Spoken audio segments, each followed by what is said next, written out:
ሁከት ምንድነው? ሁከት የፈጠረ ሰው በፍትሐብሔር የሚኖረው ኃላፊነት ምን ያህል ነው? የህግ ማዕቀፉስ ምን ይመስላል? ሁከት ተፈጠረ የሚባለውስ መቼ ነው? የተፈጠረውን ሁከት በፍትሐብሔር ማስወገድ የሚቻለው እንዴት ነው?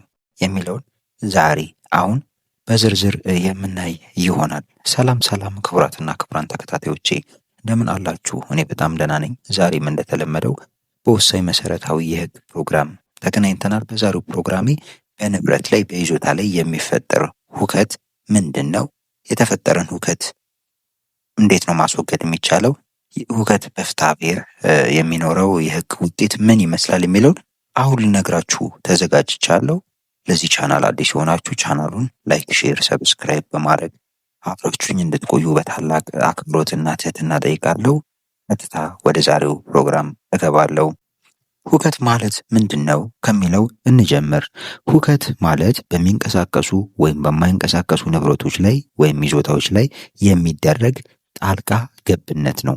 ያለ ባለቤቱ ወይም ያለ አስተዳዳሪው ሌላ የማያገባው ሰው መጥቶ ጣልቃ ገብቶ ሲይዝ፣ ሲያበላሽ የመሳሰሉትን ነገር ሲያደርግ ሁከት ፈጠረ ወይም ሁከት ተፈጠረ ይባላል።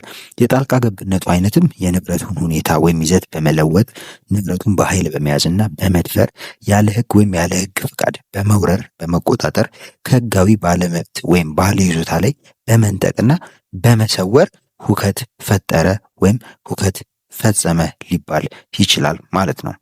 የሁከት ተግባር በማይንቀሳቀሱ ንብረቶች ላይ ለምሳሌ እንደ መኖሪያ ቤት፣ አጥር፣ ግቢ፣ መሬት፣ የመስሪያ ዕቃዎች፣ ድርጅት ህንፃዎች፣ ቢሮዎች፣ መጋዘን ወይም ግምጃ ቤት የመሳሰሉ የተከለከሉና የተጠበቁ ቦታዎች ላይ ወይም በተንቀሳቃሽና በልዩ ተንቀሳቃሽ የንብረት ጥቅሞች ላይ ሊፈጸም የሚችል ተግባር ነው ሁከት ማለት ነው።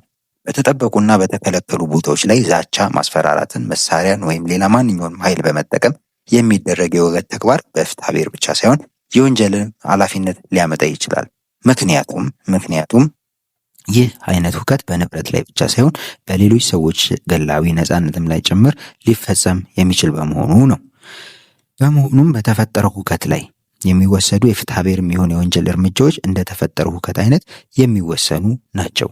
ለመሆኑ አንድ ሰው ሁከት ፈጸመ የሚባለው ምን ሲያሟላ ነው ወይም ምን ሲያደርግ ነው የሚለውን እንግዲህ እንደነገርኳችሁ በወንጀልና በፍትሐብሔር ጉዳዮች ላይ ሁከት ተፈጥሯል የሚባልባቸው ሁኔታዎች የሚጋሩት የጋራ ባህሪ ቢኖርም የሚለያዩባቸው ግን ብዙ ነገሮች አሉ። በፍትሐብሔር ጉዳይ ሁከት ተፈጥሯል የሚባልባቸው ሁኔታዎች ጣልቃ ገብነቱ በማያሻማ ወይም በማያጠራጥር የሌላ ሰው ይዞታ ላይ የተደረገ ሲሆን ነው። አንድ ይዞታ በማያሻማ ወይም በማያጠራጥር ነው የሚባለው በስውር ወይም በድብቅ የተያዘ ይዞታ ሲሆን ይህም የሆነው በስውር ወይም በድብቅ የተያዘ ይዞታ ማናቸውንም ይዞታ መብት የማይሰጥ በመሆኑ በፍትሐብሔር ሕግ ቁጥር 1146 ንዑስ አንቀጽ 1 ይዞታው በስውር ወይም በድብቅ የተያዘ ነው የሚባለው ደግሞ ንብረቱን በቀጥታም ይሁን በተዘዋዋሪ መንገድ ይዞ የሚገኝ ሰው በያዘው ንብረት ላይ አንዳች መብት እንደሌለው ለማሳሰብ የሚያስችል ሁኔታ ባለ ይዞታውን የደበቀ እንዲሁም ንብረቱን ይዞ የሚጠቀመው ሰው ንብረቱን ወይም ነገሩ የእርሱ ስለመሆኑ በአካባቢው ሁኔታዎች ተመዝኖ የሚያጠራጥር ሆኖ ሲገኝ ወይም ንብረቱን የያዘው ስለሌላ ሰው እንደሆነ መሆኑን የፍትሐብሔር ሕግ ቁጥር 1146 ንዑስ አንቀጽ 2 እና 3 ላይ በግልጽ ይደነግጋል። አንድ ንብረትን ስለሌላ ሰው ሆኖ የያዘ ሰው እንደ ንብረት ጠባቂ እንጂ እንደ ባለ ይዞታ ሆኖ ስለማይቆጠር ማለት ነው። እዚህ ላይ ግን ይዞታን በጠባቂ አማካኝነት መያዝ አይቻልም ለማለት ሳይሆን ክርክር ባጋጠመ ጊዜ እውነተኛ ባለ ይዞታው ጠባቂው ሳይሆን የይዞታ መብቱን በጠባቂው አማካኝነት የሚፈጽመው ሰው መሆኑን ለማመላከት ነው። ይህንን በቀጥታ ወይም እንዲያው ነገሩን ይዞ ብቻ የሚቆይ አንድ ሌላ ሰው በአማካኝ ባለ ይዞታ ለመሆን ይችላል ከሚለው የፍትሐብሔር ሕግ ቁጥር 1141 ድንጋጌም ለመረዳት ይቻላል ማለት ነው። የማያጠራጥር ይዞታ ይዞታውን በቋሚነት በመቆጣጠር ወይም ለረጅም ጊዜ በማስተዳደር አስፈላጊውን የንብረት ጥበቃ በማድረግ ወይም ስለዚህ ይዞታ ያልተቋረጠ ክትትል በማድረግና በይዞታው በመገልገል ሊሆን ይችላል። ይሁን እንጂ በይዞታው ላይ የሚፈጠሩ ጊዜያዊ መሰናክሎችን፣ መቋረጦች ወይም ሊወገዱ የሚችሉ እንቅፋቶች ባለ ይዞታነትን አያስቀሩ ማለት ነው። ይህም በፍትሐብሔር ሕግ ቁጥሩ 1142 ላይ በግልጽ ተመላክቷል።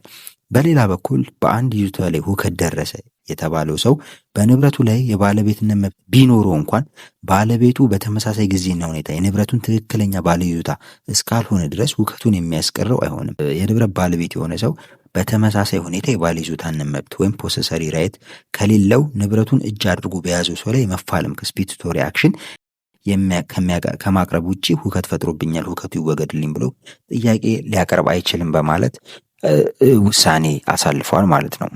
ሁከት ከተፈጠረው ጉድለት በሌለበት ባለይዞታውና በእውነት ከሚያዝበት ይዞታ ላይ ሲሆን አንዱ ሁከት ተፈጠረ እንላለን ማለት ነው።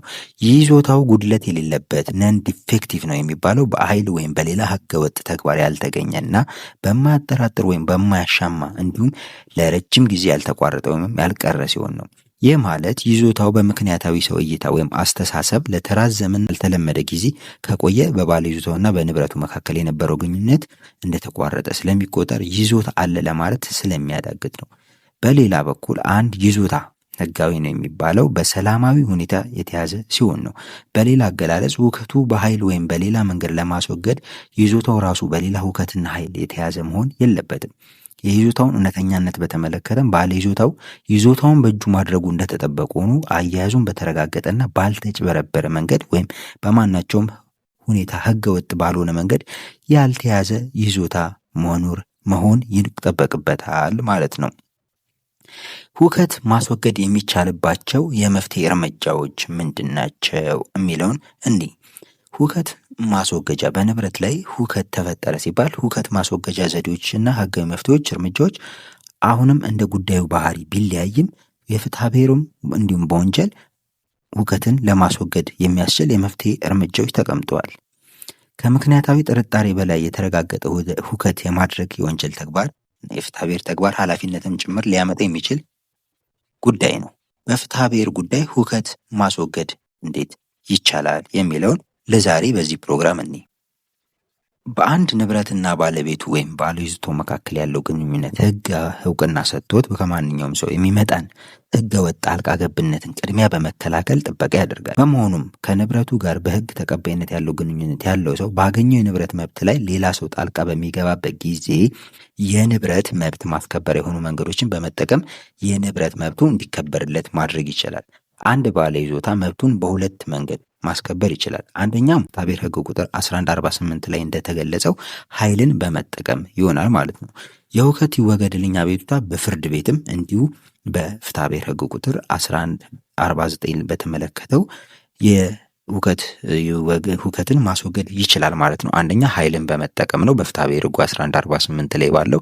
ሁለተኛው ደግሞ የሁከት ይወገድልኝ አቤቱታን በፍርድ ቤት ማስወገድ የሚችልበት በፍትሐ ብሔር ህጉ 1149 ላይ በተደነገገው መሰረት ነው። የይዞታ መብትን ኃይልን በመጠቀም ማስከበር ወይም በፍትሐ ብሔር ህጉ 1148ን ተመስርቶ ሁከትን ማስወገድና ንብረትን ማስከበር እንዴት ነው የሚለውን አንድ ባለ ይዞታ የይዞታው ላይ ንጥቂያ ወይም ሁከት የተፈጠረበት እንደሆነ በኃይል ለመከላከል ይችላል። ይኸውም ንብረቱ ከነጣቂ ወይም በድብቅ ከሚወስድ ሰው ማስለቀቅ ነው። ይህንን የማስከበሪያ መንገድ ስንጠቀም ግንዛቤ ውስጥ ማስገባት ያለብን ሁኔታ አንደኛ የኃይል ተግባሩ ለችግሩ ምክንያት በሆነው ወይም ችግሩን በፈጠረው ሰው ላይ እንጂ በሶስተኛ ወገን ላይ ተፈጻሚ መሆን እንደማይገባው ነው። ሁለተኛው የኃይል መጠኑ ተመጣጣኝ መሆን እንዳለበት ነው። ኃይል የምንጠቀመው ወደ ሁከቱ እንደተፈጠረ ደግሞ መሆን መቻል አለበት። የሆነ ሰው መጥቶ ቤታችንን ወይም ደግሞ ግቢያችንን ቢይዘው ኃይል ተጠቅመን ማስወጣት እንችላለን ማለት ነው። እዛው ሁከቱን በፈጠረው ሰው እዛው በሚፈጥርበት ጊዜ ነው።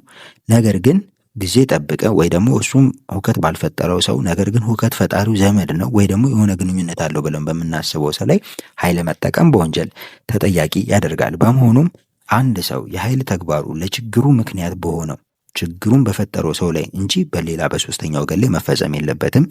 የኃይል መጠኑም ተመጣጣኝ መሆን አለበት ማለት ነው። ኃይል የምንጠቀመው ወዲያው ሁከቱ በተፈጠረበት ጊዜና ቦታ ሊሆን ይገባል ማለት ነው። በመሆኑም ንብረታችንን ስንከላከል በኃይልን ስንጠቀም እነኚህን ተመጣጣኝ መሆኑን ወዲያውኑ መሆኑን እንዲሁም ደግሞ ንብረቱን ሁከቱን በፈጠረው ሰው ላይ መሆኑን ማረጋገጥ ያስፈልጋል ማለት ነው። ይህ በኃይል ንብረትን የማስከበሪያ መንገድ በሚንቀሳቀስም ሆነ በማይንቀሳቀስ ንብረት ይዞታ ላይ ልንጠቀምበት የምንችል መሆኑን ከድንጋጌው መረዳት ይቻላል ማለት ነው። ይኸውም በፍትሐብሔር ሕግ ቁጥር 1148 ንዑስ አንቀጽ 1 ላይ እንደሚለው በንጥቂያ ሊወስድ ወዲያውኑ በጉልበት በማስለቀቅ የሚሉትን ቃል ማንም ሰው በይዞታው ላይ ለሚቃጣበት ሁከት ተመጣጣኝና አስፈላጊ የሆነ እርምጃ በመውሰድ ሁከቱን ሊያስወግድ እንደሚችል ያስቀምጣል ማለት ነው። ሌላኛው በይዞታ ላይ የሚፈጠር ሁከትን በፍርድ የምናስወግድበት መንገድ ነው። በፍትሐብሔር ሕግ ቁጥር 1149 ላይ የተቀመጠው ማለት ነው። በሕጋዊ ይዞታው ላይ ሁከት የተፈጠረበት ወይም ከሕግ ውጭ ንብረቱ የተወሰደበት ሰው ጉዳዩን ለፍርድ ቤት በማቅረብ እንደ ነገሩ ሁኔታ በይዞታው ላይ የተፈጠረው ሁከት እንዲወገድ፣ ይዞታው ወይም ንብረቱ እንዲመለስለት፣ በሁከቱ ምክንያት የደረሰው ጉዳት ካለ ካሳ እንዲከፈለው በመጠየቅ የክስ አቤቱታ ማቅረብ እንደሚችል በፍትሐብሔር ሕግ ቁጥር 1149 ላይ በግልጽ ተቀምጠዋል ማለት ነው።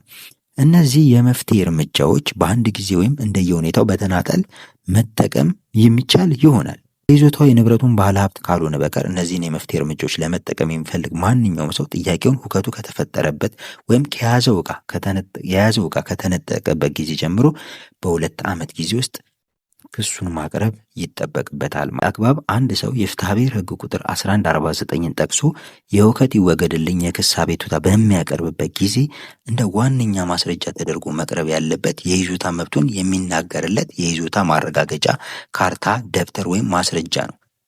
በዚህም የሰበር ሰሚ ችሎት በሰበር መዝገብ ቁጥር 31/113 ግንቦት 19 2000 ዓ.ም በሰጠው የሕግ ትርጉም የሁከት ይወገድልኝ ክስ ለማቅረብና መብትን ለማስከበር የይዞታ መብት አለ ለማለት የሚቻለው የይዞታ ማረጋገጫ ምስክር ወረቀት በማቅረብ ነው ሲል የተረጎመው።